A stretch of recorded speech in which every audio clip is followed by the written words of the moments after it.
ಎಲ್ಲರಿಗೂ ನಮಸ್ಕಾರ ಸ್ನೇಹಿತರೆ. HK TV ಕನ್ನಡ ಚಾನಲ್ ವೀಕ್ಷಕರಿಗೆ ಪ್ರೀತಿಯ ಸ್ವಾಗತ. ಇದೇ ಆಗಸ್ಟ್ 12ನೇ ತಾರೀಕಿನಂದು 2026 ಬುಧವಾರ ಈ ವರ್ಷದ ಕೊನೆಯ ಸಂಪೂರ್ಣ ಸೂರ್ಯಗ್ರಹಣ ಸಂಭವಿಸಲಿದೆ. ಇದು 80 ವರ್ಷದ ಬಳಿಕ ಈ ಸೂರ್ಯಗ್ರಹಣವು ಬಂದಿದೆ.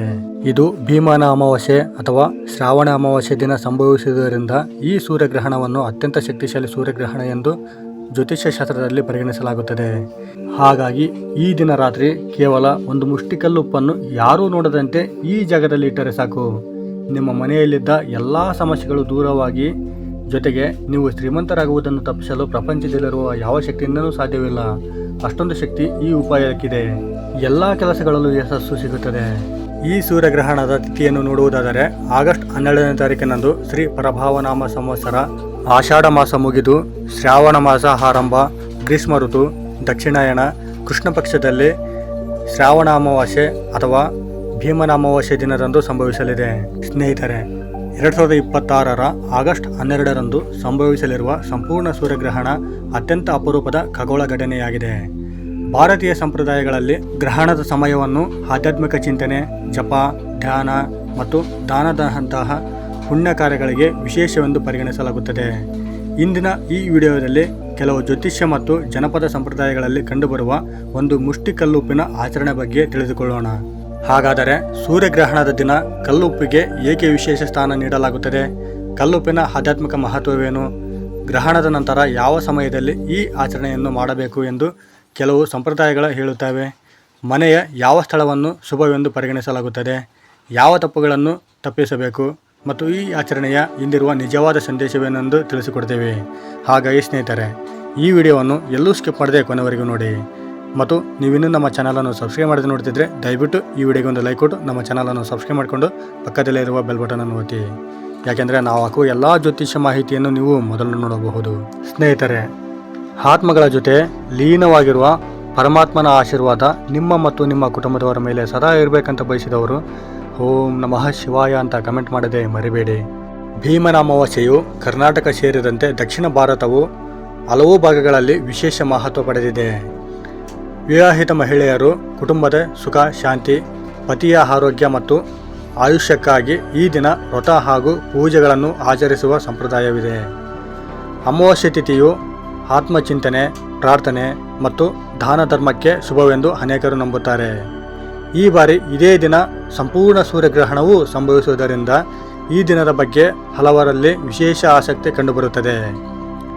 ಜ್ಯೋತಿಷ್ಯ ಶಾಸ್ತ್ರದ ಪ್ರಕಾರ ಗ್ರಹಣ ಕಾಲವನ್ನು ಮನಸ್ಸನ್ನು ಏಕಾಗ್ರತೆಗೊಳಿಸಿ ದೇವರ ಸ್ಮರಣೆ, ಜಪ ಮತ್ತು ಧ್ಯಾನಕ್ಕೆ ಮೀಸಲಿಡುವ ಸಮಯವೆಂದು ಪರಿಗಣಿಸಲಾಗುತ್ತದೆ.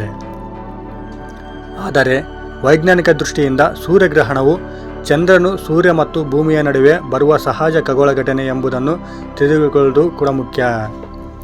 ಅನೇಕ ಮನೆಗಳಲ್ಲಿ ಗ್ರಹಣಕ್ಕೂ ಮುನ್ನ ದೇವರ ಸ್ಮರಣೆ, ತುಳಸಿ ಪೂಜೆ, ಮಂತ್ರ ಜಪ ಹಾಗೂ ಗ್ರಹಣ ಮುಗಿದ ನಂತರ ಸ್ನಾನ ಮಾಡುವ ಸಂಪ್ರದಾಯವಿದೆ. ಕೆಲವರು ದಾನ ಧರ್ಮ ಮಾಡುವುದು, ಅನ್ನದಾನ ಅಥವಾ ಗೋಸೇವೆಯನ್ನು ಪುಣ್ಯದ ಕಾರ್ಯವೆಂದು ನಂಬುತ್ತಾರೆ. ಈ ದಿನ ಆಚರಣೆಗಳು ಧಾರ್ಮಿಕ ನಂಬಿಕೆಗಳಿಗೆ ಸಂಬಂಧಪಟ್ಟಿದೆ. ಅವುಗಳನ್ನು ವೈಯಕ್ತಿಕ ಭಕ್ತಿಯಿಂದ ಅನುಸರಿಸಲಾಗುತ್ತದೆ. ಗ್ರಹಣದ ಸಮಯದಲ್ಲಿ ಮನಸ್ಸಿನಲ್ಲಿ ಸಕಾರಾತ್ಮಕ ಚಿಂತನೆಗಳನ್ನು ಬೆಳೆಸುವುದು, ಕೋಪ, ದ್ವೇಷ ಮತ್ತು ನಕಾರಾತ್ಮಕ ಭಾವನೆಗಳಿಂದ ದೂರವಿರುವುದು ಉತ್ತಮ ಎಂದು ಅನೇಕ ಆಧ್ಯಾತ್ಮಿಕ ಗುರುಗಳು ಹೇಳುತ್ತಾರೆ. ಈ ಸಮಯವನ್ನು ಆತ್ಮ ಅವಲೋಕನ ಮತ್ತು ಜೀವನದಲ್ಲಿ ಉತ್ತಮ ಬದಲಾವಣೆಗಳಿಗೆ ಸಂಕಲ್ಪ ಮಾಡುವ ಅವಕಾಶವೆಂದು ಹಲವರು ಪರಿಗಣಿಸಲಾಗುತ್ತಾರೆ. ಈ ದಿನ ಒಂದು ಮುಷ್ಟಿ ಕಲ್ಲುಪ್ಪನ್ನು ಈ ಜಾಗದಲ್ಲಿ ಇಟ್ಟರೆ ಸಾಕು. ಭಕ್ತಿ, ಪ್ರಾಮಾಣಿಕ ಪರಿಶ್ರಮ, ಉತ್ತಮ ಹಣಕಾಸು ನಿರ್ವಹಣೆ ಮತ್ತು ಸತ್ಕಾರ್ಯಗಳಿಗೆ ಜೀವನದ ಆಧಾರ ಸ್ಥಿತಿ ಯಶಸ್ಸಿಗೆ ಪ್ರಮುಖ ಕಾರಣವಾಗುತ್ತದೆ. ಕಲ್ಲುಪ್ಪಿನ ಮಹತ್ವ. ಕಲ್ಲುಪ್ಪು ಅಥವಾ ಹರಳು ಉಪ್ಪು ಭಾರತೀಯ ಸಂಪ್ರದಾಯದಲ್ಲಿ ಶುದ್ಧತೆಯ ಸಂಕೇತವೆಂದು ಪರಿಗಣಿಸಲಾಗಿದೆ. ಅನೇಕ ಮನೆಗಳಲ್ಲಿ ದೃಷ್ಟಿದೋಷ ನಿವಾರಣೆ, ನಕಾರಾತ್ಮಕತೆಯನ್ನು ದೂರವಿಡುವ ಸಂಕೇತವಾಗಿ ಹಾಗೂ ಮನೆಯಲ್ಲಿ ಶುಭ ವಾತಾವರಣ ಇರಲೆಂದು ಉದ್ದೇಶದಿಂದ ಇದನ್ನು ಬಳಸುವ ಪದ್ಧತಿ ಇದೆ.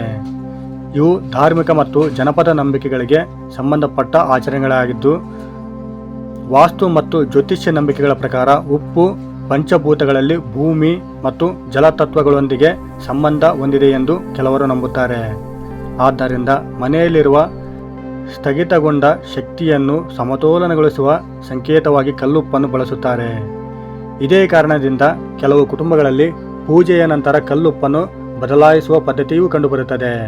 ಗ್ರಹಣದಂತಹ ವಿಶೇಷ ದಿನಗಳಲ್ಲಿ ಮನೆಯನ್ನು ಸ್ವಚ್ಛವಾಗಿಟ್ಟುಕೊಂಡು ದೇವರ ಸ್ಮರಣೆ, ಜಪ, ಧ್ಯಾನ ಹಾಗೂ ದಾನ ಮಾಡುವುದರಿಂದ ಜೊತೆಗೆ ಕಲ್ಲುಪ್ಪನ್ನು ಕೂಡ ಕೆಲವು ಸಂಪ್ರದಾಯಗಳಲ್ಲಿ ಬಳಸುತ್ತಾರೆ. ಈ ಆಚರಣೆಗಳ ಉದ್ದೇಶ ಮನೆಯಲ್ಲಿ ಸಕಾರಾತ್ಮಕ ವಾತಾವರಣ ನಿರ್ಮಾಣವಾಗಲಿ ಎಂಬ ಭಕ್ತಿ ಭಾವ, ಶ್ರದ್ಧೆ.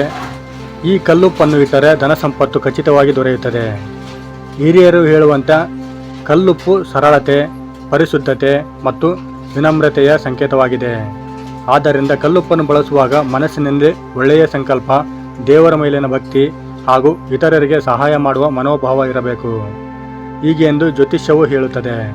ಭಕ್ತಿ ಇಲ್ಲದೆ ಕೇವಲ ಆಚರಣೆ ಮಾಡಿದರೆ ಫಲ ಸಿಗುತ್ತದೆ ಎಂಬ ನಂಬಿಕೆಗಳನ್ನು ಜ್ಯೋತಿಷ್ಯ ಗ್ರಂಥಗಳು ಒತ್ತಿ ಹೇಳುವುದಿಲ್ಲ. ಜೀವನದಲ್ಲಿ ಐಶ್ವರ್ಯ ಮತ್ತು ಯಶಸ್ಸು ಬರಲು ಪರಿಶ್ರಮ, ಶಿಸ್ತು, ಉಳಿತಾಯ, ಸರಿಯಾದ ನಿರ್ಧಾರಗಳು ಮತ್ತು ಉತ್ತಮ ಅವಕಾಶಗಳು ಅಷ್ಟೇ ಮುಖ್ಯ. ಈಗ ಸ್ನೇಹಿತರೆ, ಭೀಮನ ಅಮಾವಾಸ್ಯೆ ಮತ್ತು ಸೂರ್ಯಗ್ರಹಣದ ದಿನ ಕಲ್ಲುಪ್ಪನ್ನು ಯಾವ ಸಮಯದಲ್ಲಿ ಇಡಬೇಕು? ಮೊದಲನೆಯದಾಗಿ ಒಂದು ವಿಷಯವನ್ನು ಸ್ಪಷ್ಟವಾಗಿ ತಿಳಿದುಕೊಳ್ಳಬೇಕು. ಕಲ್ಲುಪ್ಪನ್ನು ನಿರ್ದಿಷ್ಟ ಸಮಯದಲ್ಲಿ ಇಟ್ಟರೆ ಧನವಂತರು ಆಗುವುದು, ಎಲ್ಲ ಸಮಸ್ಯೆಗಳು ಖಚಿತವಾಗಿ ಆಗುತ್ತೆ. ಆದರೆ ಭಕ್ತಿ, ಭಾವ, ಶ್ರದ್ಧೆ ಅದು ಮುಖ್ಯ. ಸಂಪ್ರದಾಯದ ಪ್ರಕಾರ ಗ್ರಹಣ ಆರಂಭವಾಗುವ ಮೊದಲು ಸ್ವಚ್ಛಗೊಳಿಸಿ ಪೂಜಾ ಸ್ಥಳವನ್ನು ಶುಚಿಯಾಗಿಟ್ಟುಕೊಂಡು ದೇವರ ಸ್ಮರಣೆ ಮಾಡುವುದು ಉತ್ತಮವೆಂದು ಹೇಳಲಾಗುತ್ತದೆ. ಹಲವರು ಈ ಸಮಯದಲ್ಲಿ ಮನಸ್ಸಿನಲ್ಲಿ ಸಕಾರಾತ್ಮಕ ಸಂಕಲ್ಪವನ್ನು ಮಾಡಿಕೊಂಡು ಕುಟುಂಬದ ಸುಖ, ಆರೋಗ್ಯ ಮತ್ತು ಶಾಂತಿಗಾಗಿ ಪ್ರಾರ್ಥಿಸುತ್ತಾರೆ. ಕೆಲವು ಜ್ಯೋತಿಷ್ಯ ಸಂಪ್ರದಾಯಗಳಲ್ಲಿ ಗ್ರಹಣದ ಅವಧಿಯಲ್ಲಿ ಅನಗತ್ಯ ಕೆಲಸಗಳನ್ನು ಕಡಿಮೆ ಮಾಡಿ ಮಂತ್ರ ಜಪ, ದೇವರ ನಾಮಸ್ಮರಣೆ ಅಥವಾ ಧ್ಯಾನದಲ್ಲಿ ಸಮಯ ಕಳೆಯಲು ಸಲಹೆ ನೀಡಲಾಗುತ್ತದೆ. ಇದೇ ಸಮಯದಲ್ಲಿ ಕೆಲವರು ಕಲ್ಲುಪ್ಪನ್ನು ಒಂದು ಸ್ವಚ್ಛವಾದ ಪಾತ್ರೆಯಲ್ಲಿ ಇಟ್ಟು ಪೂಜೆ ಸ್ಥಳದ ಬಳಿ ಇರಿಸುವ ಆಚರಣೆಯನ್ನು ಅನುಸರಿಸುತ್ತಾರೆ. ಗ್ರಹಣ ಮುಗಿದ ನಂತರ ಅನೇಕ ಕುಟುಂಬಗಳಲ್ಲಿ ಸ್ನಾನ ಮಾಡಿ ಮನೆ ಸ್ವಚ್ಛಗೊಳಿಸಿ ದೇವರಿಗೆ ದೀಪ ಹಚ್ಚಿ ಪ್ರಾರ್ಥನೆ ಸಲ್ಲಿಸುವ ಪದ್ಧತಿ ಇದೆ. ಕೆಲವರು ನಂತರ ದಾನ, ಅನ್ನದಾನ ಅಥವಾ ಗೋಸೇವೆಯನ್ನು ಕೂಡ ಮಾಡುತ್ತಾರೆ. ಜ್ಯೋತಿಷ್ಯ ನಂಬಿಕೆಯ ಪ್ರಕಾರ ಇಂತಹ ಸತ್ಕಾರ್ಯಗಳು ಶುಭಫಲವನ್ನು ಹೆಚ್ಚಿಸುತ್ತವೆ ಎಂದು ಹೇಳಲಾಗುತ್ತದೆ. ಈ ಕಲ್ಲುಪ್ಪವನ್ನು ಭೀಮನ ಅಮಾವಾಸ್ಯೆ ಸೂರ್ಯಗ್ರಹಣದ ದಿನ ರಾತ್ರಿ 8 ಗಂಟೆಯಿಂದ 11 ಗಂಟೆ ಒಳಗೆ ಈ ಉಪಾಯವನ್ನು ಮಾಡಬೇಕಾಗುತ್ತೆ. ಕಲ್ಲುಪ್ಪನ್ನು ಯಾವ ಜಾಗದಲ್ಲಿ ಇಡಬೇಕು? ಕೆಲವು ಸಂಪ್ರದಾಯಗಳಲ್ಲಿ ಸ್ವಚ್ಛವಾಗಿ ಗಾಜು, ಮಣ್ಣಿನ ಅಥವಾ ಉಕ್ಕಿನ ಪಾತ್ರೆಯಲ್ಲಿ ಒಂದು ಮುಷ್ಟಿ ಕಲ್ಲುಪ್ಪನ್ನು ಹಾಕಿ ಅದನ್ನು ಪೂಜಾ ಕೋಣೆಯ ಸಮೀಪ ಅಥವಾ ದೇವರ ಸನ್ನಿಧಿಯ ಬಳಿ ಇಡುವ ಪದ್ಧತಿಯು ಕಂಡುಬರುತ್ತದೆ. ಇದರ ಉದ್ದೇಶ ದೇವರ ಸ್ಮರಣೆ ಮತ್ತು ಮನೆಯಲ್ಲಿ ಶುಭ ವಾತಾವರಣಕ್ಕೆ ಪ್ರಾರ್ಥನೆ ಸಲ್ಲಿಸುವುದಾಗಿದೆ.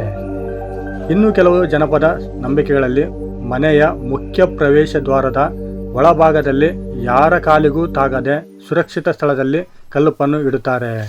ಇದು ಮನೆಗೆ ಶುಭ ಶಕ್ತಿ ಬರಲಿ ಮತ್ತು ನಕಾರಾತ್ಮಕತೆ ದೂರವಾಗಲಿ ಎಂಬ ಸಂಕೇತಾರ್ಥದ ಆಚರಣೆಯಾಗಿದೆ. ಕೆಲವು ವಾಸ್ತು ನಂಬಿಕೆಗಳ ಪ್ರಕಾರ ಮನೆಯ ಈಶಾನ್ಯ ಭಾಗವನ್ನು ಸ್ವಚ್ಛವಾಗಿಟ್ಟುಕೊಂಡು ಅಲ್ಲಿ ಪೂಜೆ, ಧ್ಯಾನ ಅಥವಾ ಪ್ರಾರ್ಥನೆ ಮಾಡುವುದನ್ನು ಶುಭವೆಂದು ಹೇಳಲಾಗುತ್ತದೆ. ಕೆಲವರು ಇದೇ ಭಾಗದಲ್ಲಿ ಕಲ್ಲುಪ್ಪಿನ ಪಾತ್ರೆಯನ್ನು ಕೂಡ ಇಡುತ್ತಾರೆ. ಇದು ವೈಯಕ್ತಿಕ ನಂಬಿಕೆ ಮತ್ತು ಸಂಪ್ರದಾಯವನ್ನು ಅವಲಂಬಿಸಿದೆ. ಕಲ್ಲುಪ್ಪನ್ನು ಇಡುವಾಗ ಪಾತ್ರೆ ಸ್ವಚ್ಛವಾಗಿರಿಸಬೇಕು. ಉಪ್ಪು ನೆಲಕ್ಕೆ ಚೆಲ್ಲದಂತೆ ನೋಡಿಕೊಳ್ಳಬೇಕು. ಅದರ ಮೇಲೆ ಬೇರೆ ವಸ್ತುಗಳನ್ನು ಇಡಬಾರದು. ಮಕ್ಕಳು ಅಥವಾ ಸಾಕು ಪ್ರಾಣಿಗಳ ಕೈಗೆ ಸಿಗದ ಸುರಕ್ಷಿತ ಸ್ಥಳದಲ್ಲಿ ಇಡುವುದು ಉತ್ತಮ. ಆಚರಣೆ ಮುಗಿದ ನಂತರ ಕೆಲವರು ಆ ಉಪ್ಪನ್ನು ಮರುಬಳಕೆ ಮಾಡದೆ ಸಂಪ್ರದಾಯದ ಪ್ರಕಾರ ವಿಸರ್ಜಿಸುತ್ತಾರೆ. ಈ ಕಲ್ಲುಪ್ಪನ್ನು ಮರುದಿನ ಅಂದರೆ ಸೂರ್ಯಗ್ರಹಣ ಮುಗಿದ ನಂತರ ಈ ಉಪ್ಪನ್ನು ಹೋಗಿ ಹರಿಯುವ ನೀರಿನಲ್ಲಿ ಬಿಟ್ಟರೆ ಒಳ್ಳೆಯದು, ಅಥವಾ ಬಾವಿ, ಕೆರೆಗಳಲ್ಲಿ ಬಿಡಬಹುದು. ಇಲ್ಲಾಂದರೆ ಯಾರೂ ಇರದ ಪ್ರಶಾಂತವಾದ ಸ್ಥಳದಲ್ಲಿ ಕೂಡ ಈ ಉಪ್ಪನ್ನು ಇಟ್ಟು ಬರಬಹುದು. ಮತ್ತು ಕೊನೆಯದಾಗಿ ಸ್ನೇಹಿತರೆ, ಈ ಉಪಾಯವನ್ನು ಮಾಡುವಾಗ ಯಾವ ತಪ್ಪುಗಳನ್ನು ಮಾಡಬಾರದು. ಯಾವುದೇ ಉಪಾಯವನ್ನು ಕೂಡ ಆಚರಣೆಯನ್ನು ಭಯದಿಂದ ಅಥವಾ ಅಂಧನಂಬಿಕೆಯಿಂದ ಮಾಡಬಾರದು. ದೇವರ ಆರಾಧನೆ ಮೂಲ ಉದ್ದೇಶ ಮನಸ್ಸಿನ ಶಾಂತಿ, ಧೈರ್ಯ ಮತ್ತು ಸಕಾರಾತ್ಮಕ ಚಿಂತನೆ. ಭಯದಿಂದ ಮಾಡಿದ ಯಾವುದೇ ಆಚರಣೆಯು ಆತ್ಮತೃಪ್ತಿಯನ್ನು ನೀಡುವುದಿಲ್ಲ ಎಂದು ಅನೇಕ ಆಧ್ಯಾತ್ಮಿಕ ಗುರುಗಳು ಹೇಳುತ್ತಾರೆ. ಗ್ರಹಣದ ದಿನ ಮನೆಯ ಸ್ವಚ್ಛತೆ, ಪೂಜೆ ಸ್ಥಳದ ಶುಚಿತ್ವ ಮತ್ತು ಮನಸ್ಸಿನ ಏಕಾಗ್ರತೆ ಆದ್ಯತೆ ನೀಡಬೇಕು. ಕೋಪ, ಜಗಳ, ಸುಳ್ಳು, ಇತರಿಗೆ ನೋವುಂಟು ಮಾಡುವ ಮಾತುಗಳನ್ನು ಸಾಧ್ಯವಷ್ಟು ದೂರವಿಡುವುದು ಉತ್ತಮ ಎನ್ನುವುದು ಸಂಪ್ರದಾಯದ ನಂಬಿಕೆ. ದಾನ ಮತ್ತು ಸೇವೆಯ ಮಹತ್ವವನ್ನು ಮರೆಯಬೇಡಿ. ನಿಮ್ಮ ಸಾಮರ್ಥ್ಯಕ್ಕೆ ತಕ್ಕಂತೆ ಅನ್ನದಾನ, ಬಟ್ಟೆದಾನ ಅಥವಾ ಅಗತ್ಯ ಇರುವವರಿಗೆ ಸಹಾಯ ಮಾಡುವುದನ್ನು ಅನೇಕ ಧಾರ್ಮಿಕ ಸಂಪ್ರದಾಯಗಳು ಪುಣ್ಯ ಕಾರ್ಯವೆಂದು ಪರಿಗಣಿಸಲಾಗುತ್ತದೆ. ಇತರರಿಗೆ ಒಳಿತಾಗುವ ಕಾರ್ಯಗಳು ಜೀವನದಲ್ಲೂ ಸಕಾರಾತ್ಮಕ ಬದಲಾವಣೆ ತರಲು ಸಹಾಯ ಮಾಡುತ್ತದೆ. ಭೀಮನಾಮಾವಾಸ್ಯೆ ದಿನ ಮತ್ತು ಸಂಪೂರ್ಣ ಸೂರ್ಯಗ್ರಹಣವು ಅನೇಕರಿಗೆ ಭಕ್ತಿ, ಆತ್ಮಚಿಂತನೆ ಮತ್ತು ಹೊಸ ಸಂಕಲ್ಪಗಳ ದಿನವಾಗಿದೆ. ಈ ದಿನ ದೇವರ ಸ್ಮರಣೆ, ಪ್ರಾರ್ಥನೆ, ಧ್ಯಾನ, ಸತ್ಕರ್ಮ ಮತ್ತು ಸಕಾರಾತ್ಮಕ ಮನೋಭಾವದಿಂದ ಕಾಲ ಕಳೆಯುವುದು ಜೀವನಕ್ಕೆ ಉತ್ತಮ ಪ್ರೇರಣೆಯಾಗಬಹುದು. ಈ ಮಾಹಿತಿ ಜ್ಯೋತಿಷ್ಯ ಮತ್ತು ಸಾಂಪ್ರದಾಯಿಕ ನಂಬಿಕೆಗಳ ಆಧಾರವಾಗಿದೆ. ಯಾವುದೇ ಉಪಾಯದ ತಂತ್ರವನ್ನು ಮಾಡುವಾಗ ಭಕ್ತಿ ಮತ್ತು ಪರಿಶ್ರಮ ಎರಡೂ ಜೊತೆಯಾದಾಗಲೇ ಜೀವನದಲ್ಲಿ ಶಾಶ್ವತ ಯಶಸ್ಸು ಮತ್ತು ನೆಮ್ಮದಿ ದೊರೆಯುತ್ತದೆ. ಶಿವ ನಿಮ್ಮನ್ನು ಕಾಪಾಡಲಿ. ನಿಮ್ಮೆಲ್ಲರಿಗೂ ಶುಭವಾಗಲಿ. ನೋಡಿದ್ರಲ್ಲ ಸ್ನೇಹಿತರೆ, ಈ ಮಾಹಿತಿ ನಿಮಗೆ ಇಷ್ಟ ಆಗಿದೆ ಅಂತ ಅಂದ್ಕೊಂಡಿದ್ದೀವಿ. ಇಷ್ಟ ಆಗಿದ್ದರೆ ದಯವಿಟ್ಟು ಈ ವಿಡಿಯೋಗೆ ಒಂದು ಲೈಕ್ ಕೊಡಿ.